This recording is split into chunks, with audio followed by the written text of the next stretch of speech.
जय हिंद दोस्तों, मैं भूपेन नामदेव। कैसे हो आप लोग? आशा करता हूँ आप लोग अच्छे होंगे और अपनी तैयारी में मस्त होंगे। तो जैसा कि आप स्क्रीन पर देख रहे हो, यह पेपर दिल्ली पुलिस कांस्टेबल का प्रीवियस ईयर का पेपर है। यानी जो आपकी पिछली वैकेंसी दिल्ली पुलिस कांस्टेबल की निकली हुई थी, उसका ये पेपर है।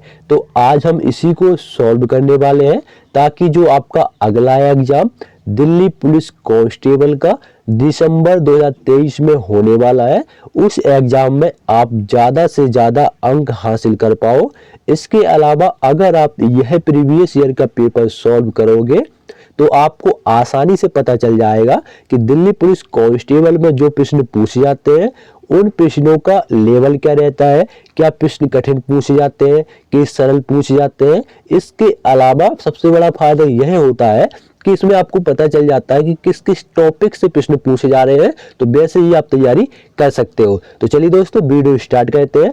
वीडियो स्टार्ट करने से पहले अगर आप दिल्ली पुलिस कांस्टेबल के जीके, जीएस, रीजनिंग और कंप्यूटर के प्रीवियस ईयर के पेपर देखना चाहते हैं, जो कि कुछ प्रीवियस ईयर के पेपर में पहले ही सॉल्व करा चुका हूं, तो वीडियो प्लेलिस्ट पर जाकर देख सकते हैं। तो ये आप देखिए, आपका एग्जाम डेट दे रखा है 27 नवंबर 2020 का ये पेपर है, और एग्जाम टाइम में आपका सेकंड शिफ्ट का ये पेपर है।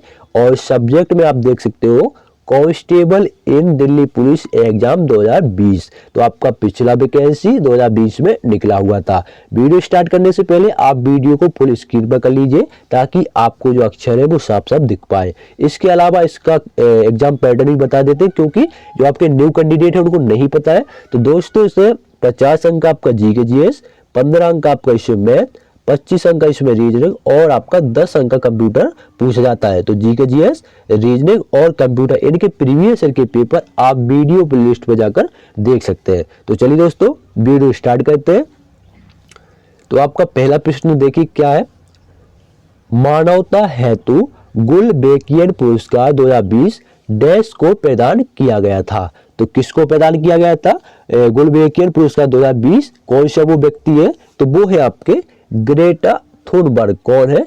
ग्रेटा थुनबर्ग को गुलबेकियन पुरस्कार 2020 से सम्मानित किया गया था। तो ऑप्शन जो आपका 2 है वो बिल्कुल सही है। ठीक है, इसमें आपका पुरस्कार से रिलेटेड आपके प्रश्न पूछे जाते हैं, जैसे कि आपका खेल पुरस्कार हो गए। ठीक है, इसके अलावा आपका साहित्य पुरस्कार, नोबेल पुरस्कार, चिकित्सा पुरस्कार, यहाँ से आपके प्रश्न बनते हैं। तो आपका वैकेंसी 2023 में निकला है, तो आपका करंट अफेयर्स जो आपके पुरस्कार है वो आपको 2023 के ही पढ़ रहे हैं। अगला देखिए, आपका अगला प्रश्न जनगणना से है। भारतीय जनगणना 2011 में जनसंख्या में हुई प्रतिशत वृद्धि 2001 की तुलना में लगभग डैश परसेंट प्रदर्शित हुई थी। तो कितने परसेंट प्रदर्शित हुई थी वो आपको बताना है 2011 के अकॉर्डिंग। तो कितनी हुई थी? वो हुई थी आपकी 17.5%। कितनी हुई थी? 17.5%। ऑप्शन 3 आपका राइट आंसर होगा। इसके अलावा आपका एक प्रश्न बहुत पूछा जाता है कि सबसे ज्यादा साक्षरता दर वाला राज्य कौन सा है? तो वो है आपका केरल। कौन सा है? केरल। अगर प्रश्न में पूछता है सबसे कम साक्षरता दर वाला राज्य कौन सा है, तो वो है आपका बिहार। ठीक है, यहाँ की बिहार की साक्षरता दर सबसे कम है। एक प्रश्न और पूछा जाता है कि सबसे ज्यादा लिंगानुपात किस राज्य का है? तो वो है आपका केरल का। ठीक है, किस राज्य का है?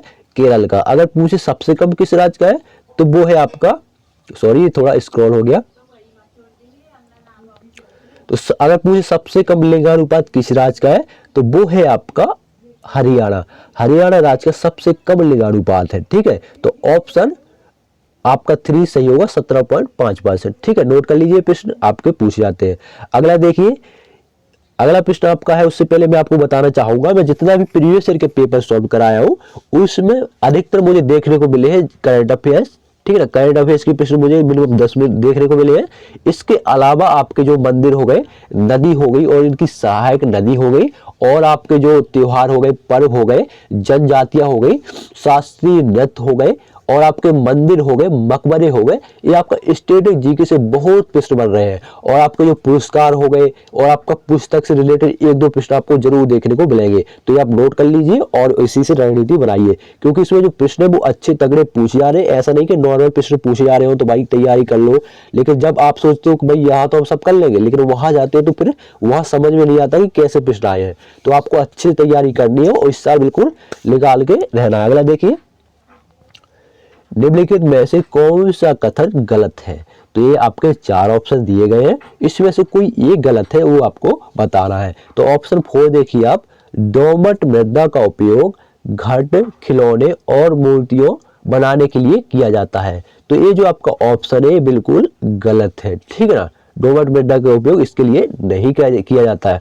और जो आपकी ये दोमट मृदा होती है बहुत उपजाऊ मृदा होती है, ठीक है ना। सबसे उपजाऊ जो मृदा होती है वो तो होती है आपकी जलोढ़ मृदा, ठीक है ना। जलोढ़ जो कि आपकी बाढ़ से आने वाली, जैसे नदी यदि बह के आई हो, मट्टी बहा लाई, तो वो आपकी किनारे पे जो मट्टी रह जाती है ना, वो आपकी जलोढ़ मृदा कहलाती है। ये जो मृदा होती है सबसे उपजाऊ मृदा होती है, क्योंकि इसमें बहुत सारे पोषक तत्व पाए जाते हैं, ठीक है। तो ऑप्शन 4 आपका राइट आंसर होगा। दोमट मृदा भी बहुत आपकी उपजाऊ होती है। अगला देखिए, अगला प्रश्न आपका देखिए करंट अफेयर से। अगस्त 2020 में आर्थिक मामलों की मंत्रिमंडलीय समिति ने अक्टूबर 2020 से प्रारंभ विपणन वर्ष हेतु गन्ने का उचित एवं पारिश्रमिक मूल्य डैश प्रति क्विंटल घोषित किया। तो कितने प्रति क्विंटल घोषित किया है ये प्रश्न में पूछा गया है। तो गन्ने का मूल्य आपका 285 प्रति क्विंटल, कितना 285 प्रति क्विंटल घोषित किया है।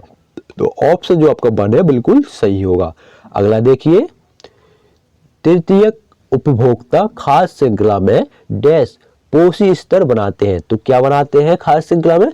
चौथा, कौन सा? चौथा पोषी स्तर बनाते हैं। तो ऑप्शन 2 आपका राइट आंसर होगा। अब ऐसे प्रश्न आपको कहीं भी आपको नहीं देखने को मिलते हैं, ठीक है ना। वो तो आपका लॉजिकल बात है, कहीं आप पढ़ लिए या आप ज्यादा गहराई से पढ़े हो तो आप ऐसे प्रश्न हल कर पाओगे, ठीक है ना। लेकिन अगर आपको नहीं जैसे पढ़ा है कि थोड़ा ऐसे नॉर्मल सा पढ़ा है जीके, तो वो भाई ऐसे प्रश्न हल नहीं कर पाएगा। तो आपको बड़ी डीपली से प्रश्न को जो आपके पूछे जा रहे हैं उनको अच्छे से आपको पढ़ना पड़ेगा, जीके जीएस को अच्छे से कवर करना पड़ेगा, नहीं तो जीके जीएस में आप हार जाओगे, मैं बता रहा हूँ।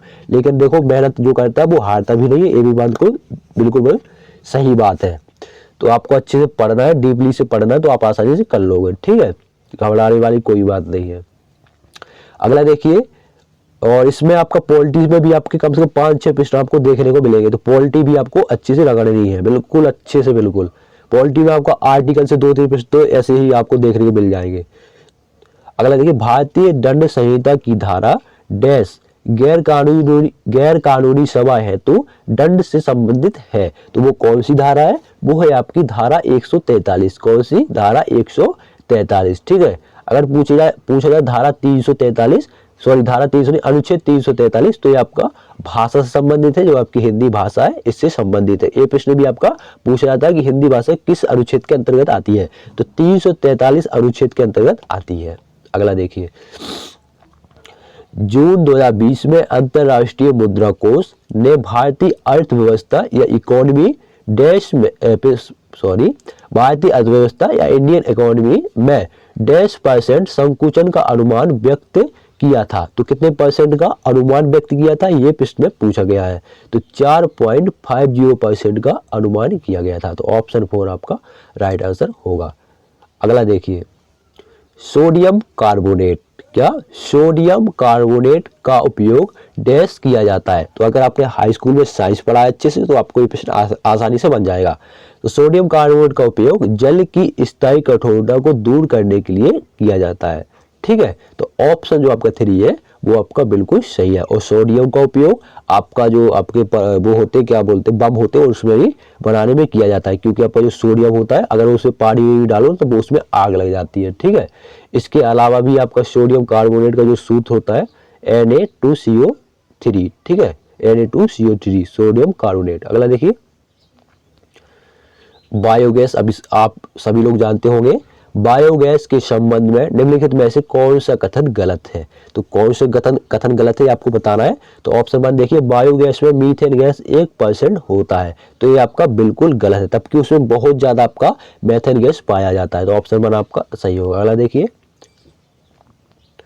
महापदानंद डैश साम्राज्य का शासन किया था। तो जो आपका महापदानंद था उसने किस साम्राज्य पर शासन किया था, ये प्रश्न पूछा गया है, या किस वंश का वो शासक था। तो उसने मगध, कहां पर, मगध साम्राज्य पर शासन किया था। किस साम्राज्य पर? मगध साम्राज्य पर शासन किया था। ऑप्शन 4 आपका राइट आंसर। अगला देखिए, देखो आपके अधिकतर प्रश्न करंट अफेयर्स से देखने को मिलेंगे। 2020-21 के अनुसार कृषि लागत एवं मूल आयोग डैश के लिए न्यूनतम समर्थन मूल्य अनुशंसित नहीं करता। तो कितना, किसके लिए नहीं करता? कौन सी फसल के लिए? अलसी की फसल के लिए नहीं करता है। तो ऑप्शन जो आपका 1 है और 2 है बिल्कुल सही है। ठीक है, ऑप्शन 2 आपका राइट आंसर। अगला देखिए, निम्नलिखित में से कौन सा कथन गलत है? तो आपके 4 ऑप्शन दिए गए, इसमें से कोई एक गलत है। तो आपका भारतीय रिजर्व बैंक का 1949 में राष्ट्रीयकरण किया गया था, ये बिल्कुल सही है। स्थापना जो हुई थी वो आपकी 1935 में हुई थी, राष्ट्रीयकरण 1949 में किया था। इसका मुख्यालय आपका मुंबई में है। ठीक है ना। ऑप्शन 2 देखिए आपका, उसमें कह रहा है रिजर्व बैंक ने अप्रैल 1947 तक पाकिस्तान के केंद्रीय बैंक के रूप में कार्य किया। तो भाई ये बिल्कुल गलत है। ठीक है ना, बिल्कुल आपका ये गलत है। तो ऑप्शन 2 आपका राइट आंसर। अगला देखिए, लॉर्ड वोल्डेमॉर्ट, क्या, लॉर्ड वोल्डेमॉर्ट डैश की पुस्तक श्रृंखला में एक काल्पनिक चरित्र है, वो चरित्र है। तो आपका लॉर्ड वोल्डेमॉर्ट जो है वो आपका जेके रोलिंग की पुस्तक श्रृंखला में एक काल्पनिक चरित्र है। तो ऑप्शन 1 आपका राइट आंसर। अगला देखिए, डैश त्रिपुरा का एक प्रमुख पर्व है जिसमें पालतू पशुओं और धन संपत्ति देवी या देवताओं की पूजा की जाती है। तो कौन सा वो आपका पर्व है? वो है आपका गरिया पूजा। कौन सा? गरिया पूजा। ऑप्शन 1 आपका राइट आंसर। अगला देखिए, निम्नलिखित में से कौन सा मठ सिक्किम में स्थित नहीं है? तो आपका इंचे, रालोंग और पेमा यांगत्से ये आपका सिक्किम में स्थित है। बाकी आपका ताबो जो है ये आपका सिक्किम में स्थित नहीं है। तो ऑप्शन 2 आपका राइट आंसर है। अगला देखिए, सितंबर 2020 में निम्नलिखित में से कौन सा भारतीय युद्धपोत अलंग शिप ब्रेकिंग यार्ड में विनिष्टीकरण के लिए पहुंचा था? तो कौन सा आपका है? वो है आपका INS विराट। कौन सा? INS विक्रांत नहीं बोला उसने, INS विराट है। तो ऑप्शन 2 आपका राइट आंसर होगा। ठीक है। अगला देखिए, भारतीय दंड संहिता के अंतर्गत यदि कोई व्यक्ति आत्महत्या करने का प्रयास करेगा तो उसे साधारण कारावास से दंडित किया जाएगा, जिसे डैश तक बढ़ाया जा सकता है या फिर आर्थिक दंड या दोनों से दंडित किया जाएगा। ठीक है ना। तो उसको 1 वर्ष तक बढ़ाया जा सकता है। मतलब अगर कोई किसी को आपको सजा हो गई तो उसे 1 वर्ष के लिए और बढ़ाया जा सकता है। तो ऑप्शन 3 आपका राइट आंसर होगा। ठीक है। और इसमें बोला आर्थिक दंड, तो आर्थिक दंड का मतलब इकोनॉमी से रिलेटेड होता है। आपका घर आपको वो लगा दे, वो बोलते हैं ना क्या, जुर्माना लगा सकता है। ठीक है, जेल भी होगी, जुर्माना भी लगे, तो वो आर्थिक दंड कहलाता है। अगला देखिए, मृदा की नमी बनाए रखने के लिए जैविक पदार्थ की एक परत से अनावृत भूमि को ढकने की प्रक्रिया डैश कहा जाता है। तो क्या कहलाता है?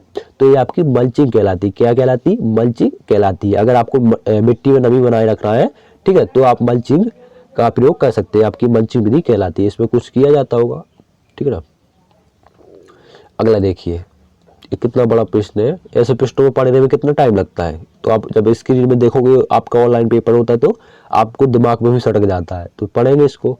बैंकिंग विनियमन अधिनियम 1949 की धारा 25 के अंतर्गत प्रत्येक तिमाही के अंतिम शुक्रवार को व्यवसाय की समाप्ति या शुक्रवार को सार्वजनिक अवकाश होने की स्थिति में पूर्ववर्ती कार्य दिवस के व्यवसाय की समाप्ति पर प्रत्येक बैंकिंग कंपनी की भारत में परिसंपत्तियां भारत की इसकी मांग और समय देयताओं के डैश से कम नहीं होनी चाहिए। तो कितने से कम नहीं होना चाहिए? 75% से कम नहीं होना चाहिए। तो ऑप्शन 2 आपका राइट आंसर। अगला देखिए, निम्नलिखित में से कौन सा पशु वैदिक भारत में अश्वमेध अनुष्ठान से संबंधित था? तो आपको जैसे अश्वमेध के नाम से ही पता चल रहा है, अश्व माने होता है घोड़ा, तो ऑप्शन 2 आपका घोड़ा आपका राइट आंसर होगा। ठीक है। तो आपका 2 ही सही होगा, या तो होगा आपका हाथी या तो होगा घोड़ा। बकरा और बैल तो ये 2 बिल्कुल गलत ही होंगे। तो आपका अश्वमेध से जैसे घोड़ा ही, तो आपका लॉजिक लग रहा है, तो ऑप्शन 2 आपका घोड़ा। अगला देखिए, which of the following is not a term use to denote couplets of a ghazal.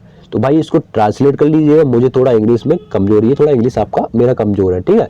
तो इसका जो राइट आंसर होगा वो होगा मांड या मंड, ठीक है ना। ऑप्शन 1 आपका राइट आंसर है, ठीक है। अगला देखिए, निम्नलिखित में से कौन सा शब्द नदियों से संबंधित नहीं है। तो कौन सा नहीं है, वो है आपका उत्खंड। कौन सा नहीं है, उत्खंड आपका नदियों से संबंधित नहीं है, तो ऑप्शन 2 आपका राइट आंसर। अगला देखिए, डैश राजा समुद्रगुप्त के दरबार में एक कवि और मंत्री थे। तो कौन थे, वो है आपके हरिसेन। कौन, हरिसेन राजा समुद्रगुप्त के दरबार में एक कवि और मंत्री थे, तो ऑप्शन 2 हरिसेन। अगला देखिए, leave of the nettle plant secrete dash acid which cause a painful on touching. यानी छूने से पेनफुल यानी दर्द से भर जाता है। प्लांट माने पौधा बोला है उसमें, ठीक है ना, रहस्यमयी पौधा, तो ठीक है, इसको कर लेना भाई। तो अगला जो इसका राइट आंसर होगा वो होगा आपका मैथेनोइक। क्या होगा, मैथानोइक, ठीक है ना। मैथानोइक आपका एक अम्ल होता है, एसिड वाले अम्ल। तो उससे अम्ल के बारे में पूछा, कौन सा अम्ल है जिसके छूने से आपका पेनफुल यानी दर्द होने लगता है, ठीक है। कैसे माने छूना, पेनफुल माना दर्द से भर जाना, ठीक है। तो आपका राइट आंसर होगा मैथेनोइक एसिड। तो ऑप्शन जो आपका 1 है बिल्कुल सही है, इसको ट्रांसलेट कर लेना, फिर भी आपको अच्छे से समझ आ जाएगा। अगला देखिए, डैश एक तमिल पर्व है जिसमें मंदिर की मूर्तियों को एक अनुष्ठानिक स्नान कराने के लिए एक जुलूस में शोभा यात्रा द्वारा एक जल निकाय तक ले जाया जाता है। तो क्या है वो, कौन सा पर्व है, वो है आपका मासी मागम। कौन सा पर्व है, मासी मागम पर्व है। अगला देखिए, द डिसाइपल चेतन तमहाड़े की डैश में एक पुरस्कार विजेता फिल्म है। तो कौन सी, ये आपका मराठी फिल्म है। कौन सी फिल्म है, द डिसाइपल, ये आपकी मराठी फिल्म है, तो ऑप्शन 1 आपका राइट आंसर। अगला देखिए, आर्थिक सर्वेक्षण डैश में आर्थिकी को भोजन की थाली से संबंधित करने के प्रयास में थालीनॉमिक्स की अवधारणा प्रस्तुत की गई थी। कब की गई थी, ये आपका 2019-20 में की गई थी, तो ऑप्शन 1 आपका राइट आंसर। अगला देखिए, निम्नलिखित में से कौन सा अधिनियम भारतीय न्यायालयों के न्यायाधिकार क्षेत्र से बाहर रहकर भारत में कानून की प्रक्रिया से बचने वाले अपराधियों को नियुक्त करने के लिए उपाय प्रदान करता है। कौन सा अधिनियम है, वो है आपका भगोड़ा आर्थिक अपराधी अधिनियम 2018, तो ऑप्शन 1 आपका राइट आंसर। अगला देखिए, मुस्लिम महिला वैवाहिक अधिकारों का संरक्षण अधिनियम 19 सितंबर डैश को प्रभावी हुआ था। तो 19 सितंबर 2018 को प्रभावी हुआ था, तो ऑप्शन 2 आपका 19 सितंबर 2018 को प्रभावी हुआ था। अगला देखिए, बैंकिंग विनियमन अधिनियम 1949 की धारा डैश भारत में निगमित किसी बैंकिंग कंपनी को बोर्ड में किसी ऐसे व्यक्ति को निदेशक नियुक्त करने से निश्चित करती है जो किसी अन्य बैंक कंपनी का निदेशक हो। मतलब किसी अदर कंपनी में बैंक में वो निदेशक रहा है, फिर दूसरी अपने बैंक में, मतलब इस बैंक में दूसरी बैंक में अगर वो निदेशक बनना चाहे तो वो नहीं बन सकता, ठीक है, निश्चित करती है। तो कौन सी धारा है, वो आपको 1949 की धारा 16, ठीक है ना, 16 के अंतर्गत ऐसा प्रावधान है, तो ऑप्शन 1 आपका राइट आंसर होगा। अगला देखिए, काल्पनिक कस्बा मालगुड़ी डैश द्वारा लिखित कहानियों में वर्णित किया गया था। तो क्या किया गया था, वो आपका काल्पनिक कस्बा मालगुड़ी R.K. नारायण द्वारा, किसके द्वारा, R.K. नारायण द्वारा, तो ऑप्शन 3 आपका राइट आंसर। अगला देखिए, पाणिनि कौन थे। तो पाणिनि जो संस्कृत के बहुत बड़े ज्ञाता थे। तो पाणिनि एक विद्वान जिन्होंने संस्कृत भाषा का व्याकरण तैयार किया था, यानी ग्रामर तैयार की थी, तो ऑप्शन 2 राइट आंसर। अगला देखिए, अगस्त 2020 में निम्नलिखित में से किस खिलाड़ी को राजीव गांधी खेल रत्न पुरस्कार से सम्मानित किया गया। तो वो है आपके मनिका बन्ना। कौन है, मनिका बन्ना, ऑप्शन 3 आपका राइट आंसर। अगला देखिए, डैश अपने पिता और बड़े भाई की मृत्यु के बाद थानेसर का राजा बना था। तो कौन बना था, वो है हर्षवर्धन। कौन बना था, हर्षवर्धन बना था, तो ऑप्शन 3 आपका राइट आंसर होगा। अगला देखिए, निम्नलिखित में से कौन सा पुरातात्विक स्थल गुजरात से बाहर स्थित है। तो कौन सा पुरातात्विक स्थल है, वो है आपका राखीगढ़ी। कौन सा, राखीगढ़ी आपका गुजरात से बाहर स्थित है। ऑप्शन 2 आपका राइट आंसर होगा। अगला देखिए, भारत की संविधान सभा में मौलिक अधिकारों, अल्पसंख्यकों एवं जनजाति व बहिष्कृत क्षेत्रों से संबंधित सलाहकार समिति के अध्यक्ष देश थे, तो कौन थे? वो थे वल्लभ भाई पटेल। कौन थे? वल्लभ भाई पटेल। Option 4 right answer. अगला देखिए, विश्व मौखिक स्वास्थ्य दिवस प्रति वर्ष डैश को मनाया जाता है, तो प्रति वर्ष से 20 मार्च को मनाया जाता है। कब मनाया जाता है? 20 मार्च को। Option 3 right answer. अगला देखिए, अगस्त 2020 तक की स्थिति के अनुसार ग्राहम रीड भारतीय पुरुषों की डैश टीम के मुख्य कोच है, तो किस टीम के? हॉकी कोच के। किस टीम के? हॉकी कोच के मुख्य कोच है। अगला देखिए, दीर्घनिकाय डैश के प्रवचनों का एक संग्रह है, तो जो दीर्घनिकाय है वो आपका बौद्ध के प्रवचनों का संग्रह है। अगला देखिए, केंद्रीय बजट 2020-21 में घोषित किसान रेल योजना के अंतर्गत प्रथम रेल परिवहन सेवा डैश को प्रारंभ हुई थी, तो कब हुई थी? ये आपकी 7 अगस्त 2020 को प्रारंभ हुई थी। ऑप्शन 2 आपका राइट आंसर। अगला देखिए, प्रवासी रोजगार डैश की एक पहल है जो नौकरी के इच्छुक लोगों को उपयुक्त नियोक्ताओं से जोड़ने की आवश्यकता पूर्ति करती है, तो कौन सी है? प्रवासी रोजगार किसकी है? ये आपका सोनू सूद की है। किसकी है? सोनू सूद, जो कि आपका एक्टर है। अगला देखिए, इनाम गांव उत्खनन स्थल डॉयस नदी के किनारे स्थित है, जो आपका इनाम गांव उत्खनन है ये आपका घोड़ नदी, कौन सी नदी? घोड़ नदी के किनारे स्थित है, तो ऑप्शन 3 राइट आंसर। अगला देखिए, अगस्त 2020 में जर्मन फुटबॉल दिग्गज बोरुसिया डॉर्टमुंड के साथ निम्नलिखित में से किस फुटबॉल क्लब ने 2 साल की साझेदारी गठित की है, तो किसने की है? वो आपका हैदराबाद एफसी ने। किसने? हैदराबाद एफसी ने, तो ऑप्शन 2 आपका राइट आंसर। अगला देखिए, मैदानों के विषय में निम्नलिखित में से कौन सा कथन गलत है, तो आपका जो गलत है वो देखिए ऑप्शन 3, भारतीय गंगा का मैदान भारत का सबसे विरल जनसंख्या वाला क्षेत्र है, तो ये बिल्कुल गलत है, तो ऑप्शन 3 आपका राइट आंसर। अगला देखिए, बीसीसीआई ने अगस्त 2020 में इंडियन प्रीमियर लीग, ठीक है, ने 2020 संस्करण के शीर्षक प्रायोजक के रूप में डैश की घोषणा की। किसकी घोषणा की? ड्रीम 11 की। ठीक है, किसकी घोषणा की? ड्रीम 11 की। ऑप्शन 1 राइट आंसर है। ये आप देख सकते हो, बहुत इसका पहचान हो रहा है। बेसर शब्द निम्नलिखित में से किससे संबंधित है, तो बेसर शब्द आपका मंदिर वास्तुकला से संबंधित है। किससे? बेसर शब्द मंदिर वास्तुकला से संबंधित है, तो ऑप्शन जो आपका 4 है बिल्कुल सही है। अगला देखिए, which of the following terms is associated with the production of honey, मतलब शहद का निर्माण किससे होता है? इसको ट्रांसलेट कर लेना, तो शहद का निर्माण किससे होता है? मधुमक्खी से होता है, और मधुमक्खी के अध्ययन को क्या कहा जाता है? उनको कहा जाता है एपीकल्चर। ठीक है ना, क्या कहा जाता है? एपीकल्चर कहा जाता है। ठीक है, एपीकल्चर की तहत, और आपका हॉर्टिकल्चर आप जानते हैं उद्यान विज्ञान कहलाता है, और आपका सिल्वीकल्चर या सेरिकल्चर आपका रेशम कीट पालन कहलाता है। मेरे ख्याल से सेरिकल्चर जो है वो रेशम कीट पालन कहलाता है। ठीक है, तो उसने हनी का पूछा, हनी माने होता है शहद, तो शहद है आपका एपीकल्चर यानी मधुमक्खी का पालन आपका एपीकल्चर में किया जाता है। अगला देखिए, निम्नलिखित में से कौन सी नृत्य शैली हरियाणा से संबंधित है, तो आपकी फाग जो है वो आपका हरियाणा से संबंधित है।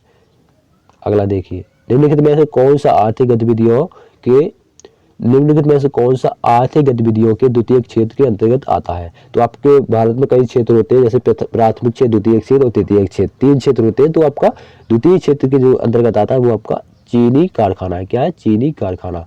ऑप्शन 3 आपका राइट आंसर है। अगला देखिए, कावेरी दौड़ी यानी बेसिन, बेसिन आपकी एक सिंचाई की एक वो भी होती विधि होती है। ठीक है, तो भारतीय राज्यों तमिलनाडु, कर्नाटक और डैश में स्थित है, तो कहाँ? भारतीय राज्यों तमिलनाडु, कर्नाटक और केरल में स्थित है। ठीक है ना, ये यार नदी भी हो सकती है। ठीक है ना, केरल में स्थित है कावेरी दौड़ी, आपकी नदी भी हो सकती है। तो ये थे आपके जीके जीएस के 50 प्रश्न, क्योंकि आपका जीके जीएस में 50 प्रश्न ही पूछ जाते हैं। इसके अलावा कुछ डाउट हो तो बिल्कुल पूछ लीजिएगा। मिलती है किसी नेक्स्ट वीडियो में, तब तक के लिए जय हिंद।